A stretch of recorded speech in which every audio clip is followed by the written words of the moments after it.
Listening to the needs of the community is what drives Manna Food Bank. We've put out over 7 million pounds of food out in the community, despite having lost everything in Asheville.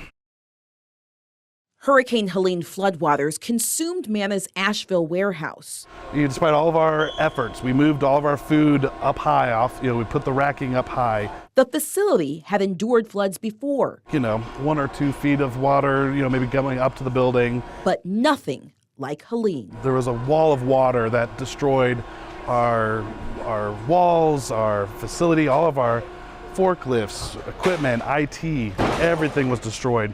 Millions of pounds of food in reserve also lost in the storm. Food now needed more than ever to serve Manna's food pantry partners.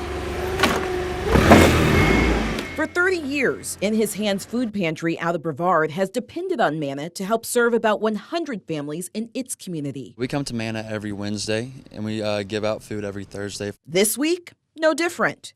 We watched as their truck was loaded up. But when Helene hit, they didn't know how they'd continue to help those families in need. We were worried about getting supplies because Manna was demolished. But after the storm, Manna was back up and running in 2 days, moving its operations to the Western North Carolina Farmers Market. And it was just amazing. I could not believe how quickly they were back up running and serving our neighbors. It was incredible. Within those first 2 weeks, Manna served more than 8,000 families.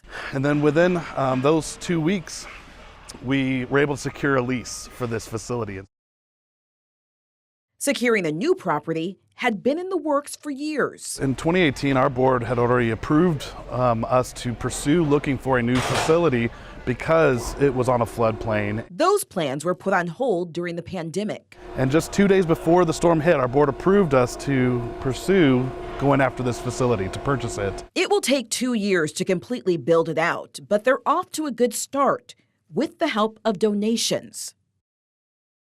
One of the biggest coming from Concert for Carolina. Manna has received $3.2 million payments from that event, from the event itself and from the sponsorships, too, from the concert. The organization says all the money paid in installments has gone directly toward disaster recovery. We spent that money just to get new pallet jacks, new operational equipment, our whole IT infrastructure, getting food, just everything it took to get food out the door is where that money directly went into in disaster relief recovery efforts. Proceeds from the concert reaching far beyond Manna, all the way down to more than 200 partner agencies. I actually went to Asheville and watched it on the satellite feed, and it was incredible. And it was to see so many people that really cared about what was happening in our community. Just no words for it. We were no longer alone. Natisha Lance for On Your Side Tonight.